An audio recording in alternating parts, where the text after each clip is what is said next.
Pode continuar aí. escritura vai. Então ele deve vir de algum lugar.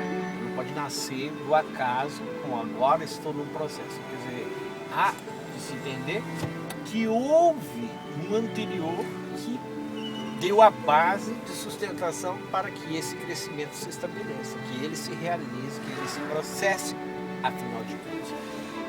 Em favor de que o tempo, dentro de algum período, isso termine, cesse. Então, em favor de que tudo isso que aconteceu até agora, chega um momento que isso acabe. Um processo não pode ser apenas um contínuo, é bem diferente. Processar é levar uma questão até a sua última instância e finalizar, resolver da fim. Quando a gente fala de ilustração, como eu estava tratando há pouco, você fala, o que é ilustrar? É dar luz, ilustrar, dar luz, brilho, verdade a algo que está sustentado aí por palavras, por alguma quantidade X, Y, Z, de intenções, cujas relações não estão muito claras. E o que acontece? O ilustrador faz o quê? Ele pega aquele objeto, aquela objetivação, aquela objeta-ação, traz para si e ele, várias coisas, consegue interpretar aquilo através da imaginação, promover na sua técnica de conhecimento relacional, estabelecer uma questão para ser fixada, adornada, estabilizada num suporte qualquer, seja ele qual for. E mais, o que é interessante é que nesse processo de dar luz a alguma coisa, de parir, de pôr para fora e também de dar evidência a algo, ele tem que ter, então, uma capacidade de síntese.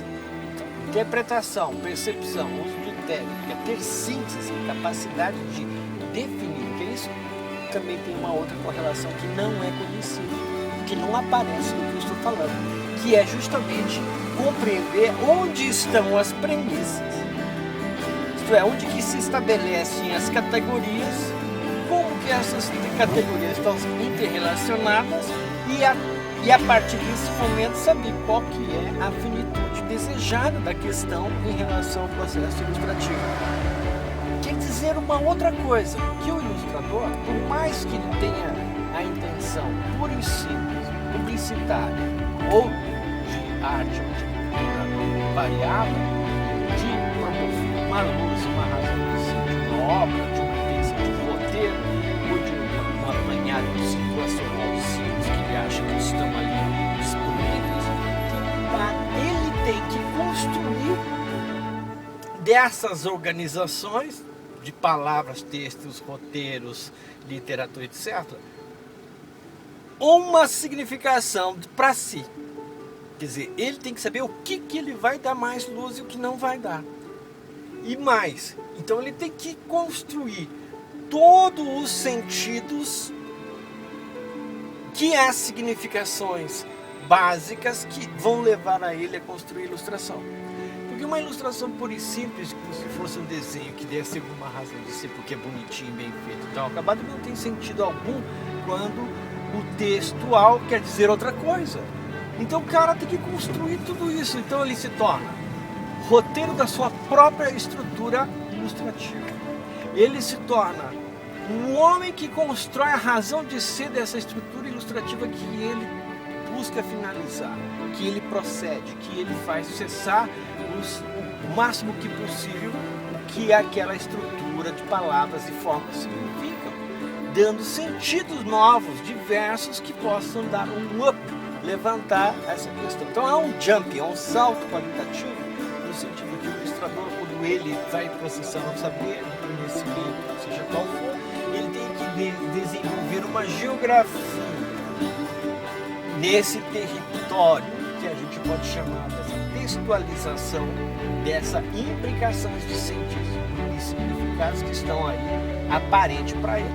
E ele vai ter que então fazer toda essa reestruturação, roteirização dele pessoal, roteirização para o próprio desenho, considerar as questões de valor que estão entendidas nesse saber, a partir dessas posições ver as qualidades que ele gostaria que esta imagem pudesse processar.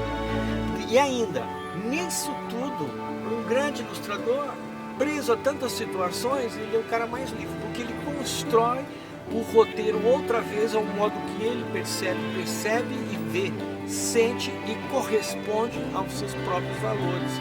Porque também tem uma outra questão que eu acho que deve ser sempre pensada: que adianta ter um grande ilustrador se ele não tem responsabilidade por aquilo que ele faz, ele não acredita. Então a ilustração tem que se dar na cara que não tem por que estar ali. Ela é um efeito, um brilhantismo, um virtuosismo cuja inteligência intrínseca para ser construída não existe. Está ali a vaidade, está ali a inveja, a vergonha, a publicização dos seus interesses, ganho, dinheiro, mas menos a verdade artística, menos valores que deveriam ter os ilustradores como correspondem, que fazem ao que sentem e o que elevam a